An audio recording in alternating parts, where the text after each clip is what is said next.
Petri Wine brings you Basil Rathbone and Nigel Bruce in the new adventures of Sherlock Holmes.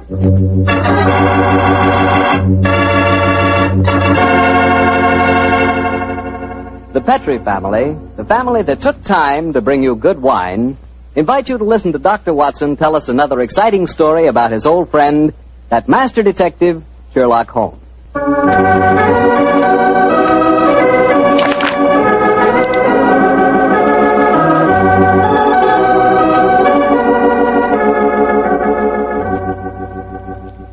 And now I'm sure our good friend Dr. Watson's expecting us. Let's go in and join him. Good evening, Doctor. Good evening, Mr. Bartell. Punctual to the minute, as usual. Draw up a chair and settle down, my boy. Well, I won't settle down too far, Doctor. You have a habit of keeping me on the edge of my chair during most of your stories. Just as should be, Mr. Bartell. I hope tonight will prove no exception, so light up your pipe and I'll get on with my story. Doctor, from the hints you gave us last week, it sounded like quite a thriller. How did it begin? On a cold winter morning in 1897, Holmes and I, our breakfast just concluded, sat on either side of a cheery fire in our Baker Street lodging. A thick fog rolled down between the line of dun-colored houses, and the opposite windows loomed like dark, shapeless blurs through the heavy yellow reef. Another London pea souper, huh, Doctor? Exactly, Mr. Bartell. Our gas was lit and shone its flickering light on the white cloth and glimmer of china, for the breakfast table had not been cleared. Holmes was busy cross-indexing his record of crime, while I was engrossed in one of Clark Russell's fine sea stories. Our morning was not destined, however, to be a quiet one. For shortly after 11 o'clock, Mrs. Hudson ushered a young lady into our room. A young lady who seemed to be in serious trouble. Sit down, won't you, young lady? I'm Dr. Watson, and this is Mr. Sherlock Holmes. How do you do, gentlemen? I must apologize for not giving my name to your housekeeper, but I have to be so careful. Yes, we quite understand, my dear. Of course, you're wondering who I am and what's brought me here. My own theory would be that you are Miss Harriet Irving, and that you've come to me to elicit my aid in proving that Mr. Binion did not murder your father. Holmes, what on earth are you talking about? You're absolutely correct, Mr. Holmes. But how did you know? I deduced it, Miss Irving. You're wearing very new and extremely expensive mourning, presumably for the first time, since a few basting threads are still in evidence. You wear no ring, so evidently you're not in mourning for a husband. The only man whose death the papers announced in the past few days and who left a young daughter wealthy enough to purchase such garments is Sir Edward Irving. And since the police have already made an arrest, obviously wish me to disprove the police theory and intercede for young Binion. Mr. Holmes, you're wonderful. That's just what I want you to do. You will, won't you? Miss Irving, I've studied the newspaper reports very carefully. It would seem to me that Scotland Yard has arrested the right man. Well, I'm very sorry, but I didn't read the newspaper reports. I haven't the faintest idea what you're both talking about. Then let me bring you up to date, my dear fellow. And please correct me, Miss Irving, if I make any mistakes. Now, 3 days ago, Sir Edward Irving, the father of this young lady, was found stabbed to death in his study. The only entrance to the study is through an anteroom, where his secretary had been sitting ever since Sir Edward was last seen alive. And the secretary swore that no one had entered or left the study. Secretary's name being Binion, I suppose. Yes, under the circumstances, it's hard to see that any other arrest was possible. And yet I know he's innocent, Mr. Holmes. Oh, and how do you know that, Miss Irving? We were in love. We were going to be married. I don't care what the police say. A woman knows these things. Robert Binion did not kill my father. Did your father approve of the engagement? Well, no, not exactly. If one were to be exact, Miss Irving, wouldn't one say that your father absolutely forbade the marriage? Yes, he did. And Inspector Lestrade assumed that was the motive for the murder. Well, sounds logical, I must say. Does your father have any other relatives living, Miss Irving? His brother, my Uncle Peregrine. He lives a hermit's life in the country. We've seen very little of him in the last few years. Was he left anything under your father's will? No, I was the sole beneficiary. Please help me, Mr. Holmes. If you'll just talk to Robert, you'll know he's not guilty. Oh, there's no harm in talking to him, Holmes. After all, our old friend Lestrade handled the case, and he's made a good many mistakes in the past. Oh, haven't we all, old chap? Well, Miss Irving, I'll do what I can, but I promise nothing. Bless you, Mr. Holmes. Where is your fiancé being held? At Scotland Yard. I talked to him there just before I came to you. Scotland Yard, eh? Splendid. We can talk to Lestrade at the same time. Watson, your hat... My hat and coat? Precisely, old fellow, your hat and coat.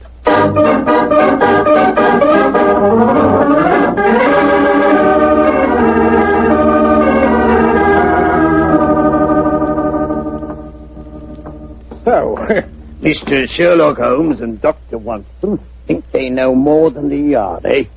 Come over here to teach us our business, I suppose. Nothing of the sort, Lestrade. We came over here to make a few inquiries. I'll tell you, gentlemen, that you're wasting your time. Young Binion is guilty, whatever his young lady may say. Lestrade? Yes, Mr. Holmes? What did the autopsy prove? Well, got a report of it here on my desk, but it won't tell you nothing you don't know. Mm-hmm.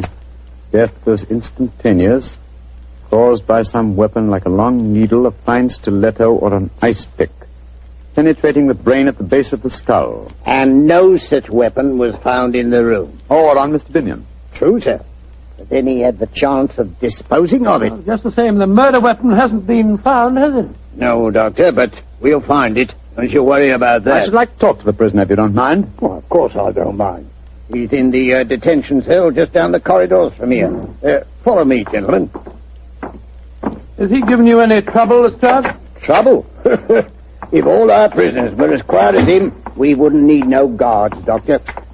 Nice, quiet young fellow. Hard to realize he's a murderer. A fact that still has to be proven in court, Lestrade. A fact that is going to be proved in court, Mr. Holmes. Well, here we are at this cell.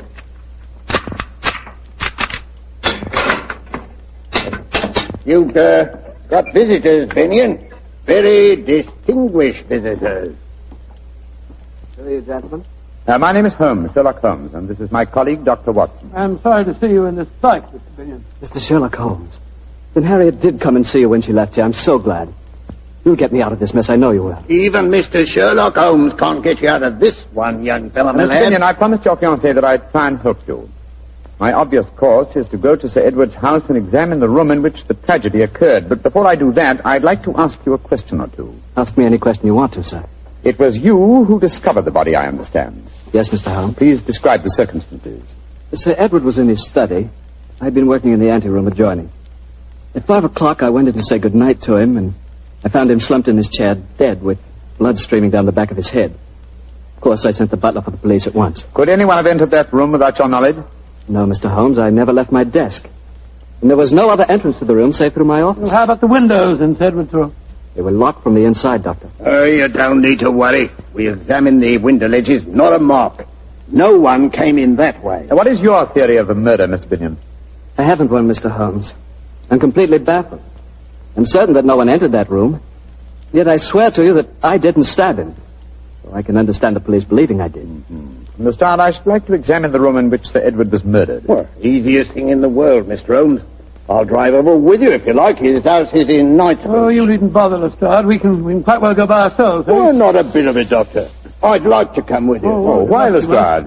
You're convinced Mr. Binion is guilty, are you? Well, won't you be wasting your time? Not me. For once I know you're on the wrong side of a case, Mr. Holmes, and I want to be there and see your faces when you find it out.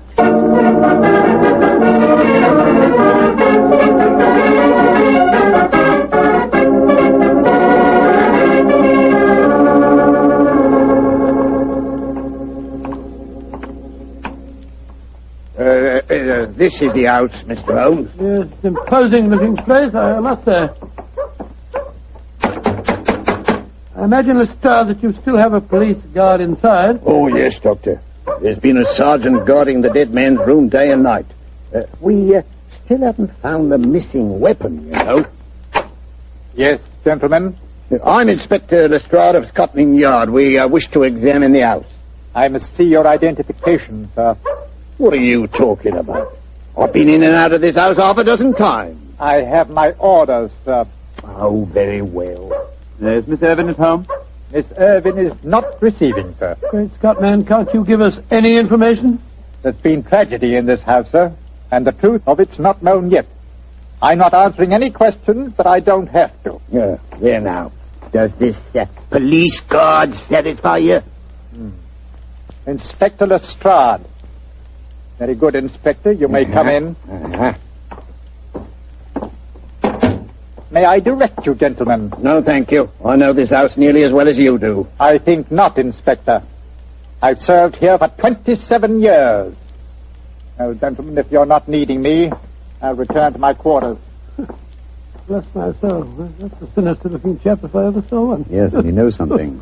You see, Lestrade, there is a possibility that Binion is innocent. Yes, I began to see that, sir, when you were talking to the butler. You're being very cryptic. What other possibility are you talking about? The possibility that Binion, the arrested man, is shielding the real murderer. And whom would he be most certain to shield? You mean his fiancée, Miss Irvin? That's right, old fellow. What? Here we are. This is the anteroom where young Binion worked. And that door there leads into the study where Sir Edward was found. Nothing been touched, of course, since the discovery of the crime? Oh, no, Mr. Holmes. That's why we've had a constable on duty in there night and day. Before the trial, we're bringing experts in to test the room for secret panels or anything of that kind. Let's examine the dead man's room, shall we? Right you are, Mr. Holmes. Webster. Webster, get out of that chair and stand up, can't you? You're on duty. Asleep. Hey, Carty. He's dead. Yes. The trickle of blood oozing out from the base of his skull. Well, strike me pink. He's being killed the same way as Sir Edward was. I presume you'll agree that Mr. Binion didn't commit this murder, Lestrade. Oh, of course not, Mr. Holmes. He couldn't have done it. He's locked up at the yard. Well, what are we going to do? Ask the butler to come here, will you? Oh, well, right you are, sir. What do you make of their wound, Doctor? Well, to fit the description of the one that killed Sir Edward. There's a fine puncture here at the base of the skull. By Jove, Holmes, they mentioned a stiletto or an ice pick. A wound like this might be caused by one of those long steel hat pins that women wear. Yes, it's a possibility, Watson, a distinct possibility. And Miss Irvin was wearing a long hat pin this morning, if you remember. Plastered walls. A little chance of secret panels here, I should say. And the window's locked from the inside, eh? Here he is, Mr. Holmes. Oh, yes. And by the way, what's your name? Travers, sir. You see what's happened, Travers? Yes, sir, I've seen. The constable's been killed just like my master. Tell me, Travers, is this room exactly as it was in Sir Edward's lifetime? Yes, sir. Except that my master was not in the habit of keeping the corpses of policemen in here. Here, don't try to be funny, Travers. Don't you realize you're mixed up in a murder case? I meant no offense, gentlemen. Marks in very bad taste, my good fellow. The point of my question, Travers, was to find out if any of the furniture in here had been moved lately. Not moved, sir. But there has been a piece of furniture added. That armchair the dead man's lying in. The same chair in which Sir Edward's body was found. Of course, that's the answer. Travers, when was that chair delivered? And who delivered it? It was delivered the day before Sir Edward died. It came from Silver Schwartz's antique shop in Bond Street, Aha! sir. The game's afoot, Lestrade. See to the removal of this poor man's body. Seal the room, and for heaven's sake, keep this latest death a secret for a day at least. Within that time, I hope to have your murderer for you. Then we're going... We're going, my dear chap, to Silver Schwanz's antique shop in Bond Street.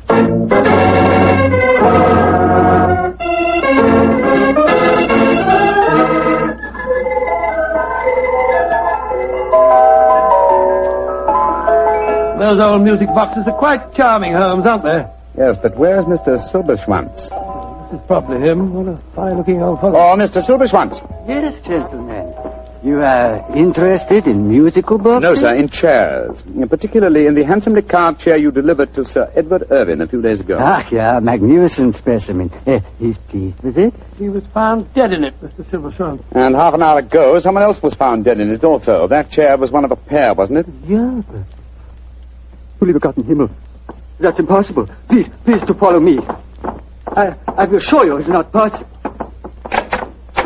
Look at the chair. It's exactly like the same one as Sir Edward's house. Oh, my friend, but there's such a difference. 15th century Italian, isn't it? Yeah, this is one of a pair of the famous Malipiero armchairs. There are only 3 pairs in the world, my friend. Of this pair, one, the one I delivered to Sir Edward, is simply a great specimen of the carver's art. This one, its mate, looks exactly like it, does it not? Exactly. I can't see any difference myself. You would if you sat in it, old chap. Precisely. That is why I have these cords stretched from one arm of the chair to the other.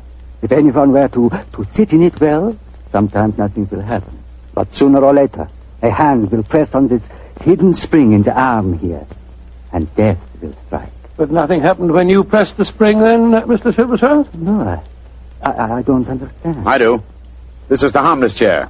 The lethal one was sent to Sir Edward. He sat in it, accidentally pressed the spring and drove the fatal needle into his brain. Just as that poor constable did today. Sir Edward bought both chairs, I presume? Yeah, I would not sell it to pair separately. And why didn't you deliver both at the same time? He was afraid of the deadly one. He asked me to keep it here until he found a safe place for it in his home. Mm-hmm.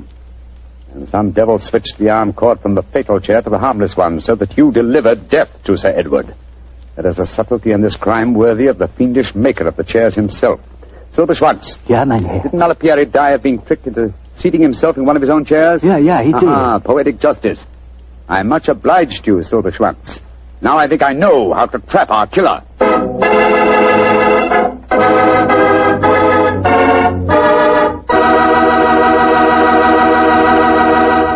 Well, Dr. Watson, this is quite a story you're telling us tonight.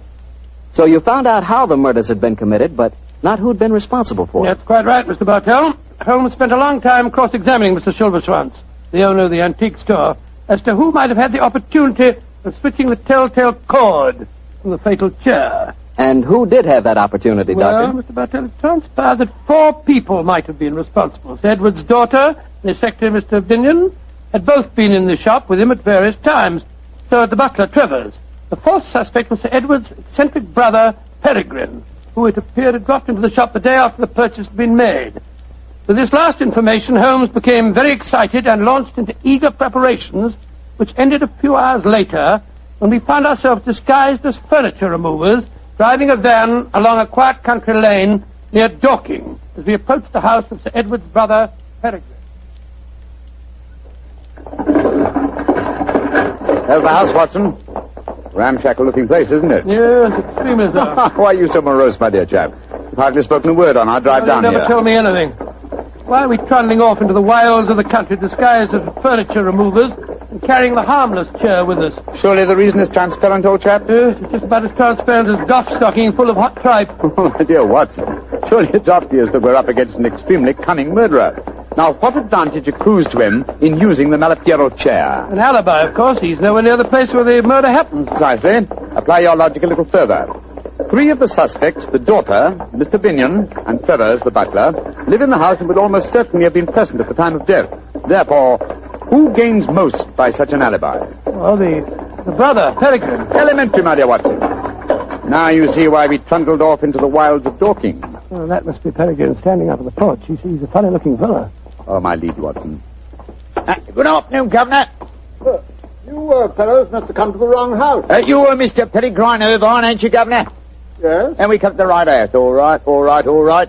Come on, Bertie, give us a hand. Right you are, Alfie.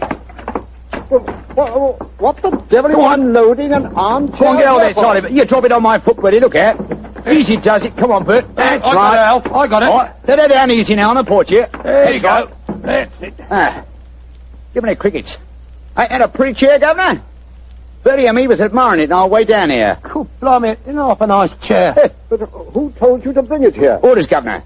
Mr. Silver Snitch, whatever his name is, told us your brother didn't want the chair and said as how we was to bring it to you. But my brother's dead. Mr. Silver Snitch said he gave the order before he died. Mind if I sit down in it, Governor? Oh, of course not. Cool, lummy. Bit of all right, isn't it? Look at him laughing. Who wish me old Trouble and Strife could see me now? Trouble and strife? Yeah. Trouble and Strife, that's my wife, Governor. Here, sit down yourself, sir. Come on, go on, sit down, try it. Go on, Governor. Take the weight off your plates of meat. What barbaric jargon do you speak? What on earth are plates of meat? Plates of meat is feet, Governor. That's rhyming slang. That's right. Rhyming slang. Go on, sit down in it. Go on. All right, very well. There now. Ain't that comfortable? Yeah, Go on. Run your hands over the arms, Governor. Ain't that carving pretty? Ain't it just ducky? Yes, it is. But I don't want the wretched thing. There's been some mistake. So you'd better take it back to London and tell them to sell it. I don't want anything of my brother. Jumping Jehoshaphat. Can't see where you don't want to sit in a nice chair like this, Governor. But you're the one that gives the orders around here. Come on, Bertie. Come on, get your back into it. All right, Alfie. Let's get back in the van. All right, come on. Here you are. Away we go. Oh, bless your heart, Governor. We don't worry about that sort of thing, do we, Bertie? Of course not, Alfie. We'd had a nice drive in the country anyhow, didn't we? That's right. Let's get these old horses going. Good day, Governor. Good day, Governor. Good. That was a false trail, Holmes. Obviously, he knew nothing about the chair. He thought it was perfectly harmless. And, as indeed it was. But the murderer would have thought it fatal. I've slipped up in my reasoning somehow, confound... Oh, but of course! Oh, what a fool I am! We must get back to London as fast as these tired nags can take us. Come on, get up there! Get up! What's the next move, Holmes? Back to Sedgwood's house and the staging of a little drama that I'm sure will give us the final answer to this problem.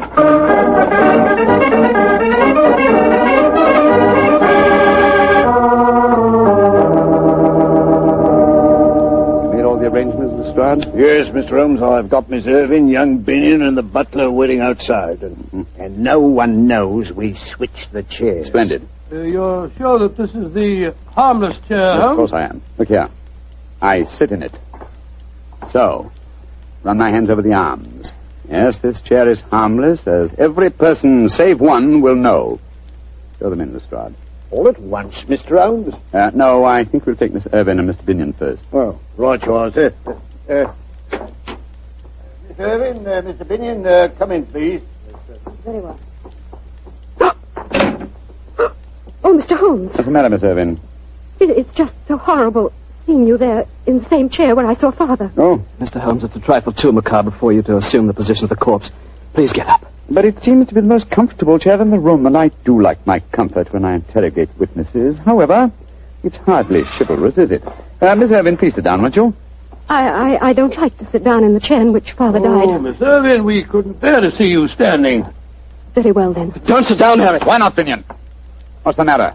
Isn't the chair safe? No, it's Then not perhaps that, you care to sit in it. To prove that the chair is safe. No, I... Sit down! Very well. There. Splendid. Curious chair, isn't it, Mr. Binion? I wonder about these carvings on the arms. They look almost as if they might activate concealed springs. I wonder what would happen if I... No, for heaven's sakes, Mr. Holmes, you're trying to kill me. Kill you? Then you know how Sir Edward and the policeman were murdered, eh? I knew it must have something to do with the chair. You knew more than that, Robert. You planned it. I remember now that when we went to the shop, you... Quiet, Harry! Come back here, you! No, Watson, don't go after them. The stride will stop him. In any case, the police are at the door. Oh, I'm tired. I think I'll sit in this rather fateful armchair. So it was young Binion all the time, eh? Yes, and he all but outsmarted me. I reasoned that somehow the murderer must have intended the device of this chair to clear him. And suddenly I saw the real motivation. How better establish his innocence than seeming to be obviously guilty, and yet leaving a trail whereby an astute deduction could seem to clear him. Yes, it was his idea that Miss Irving came to you. He used you as a cat's paw. That's right, Watson. I'm afraid this whole case is a rather humiliating experience for me. Well, why do you say that? Lestrade had arrested the right man in the first place. Oh, my dear Watson, I shall never hear the end of this. Never.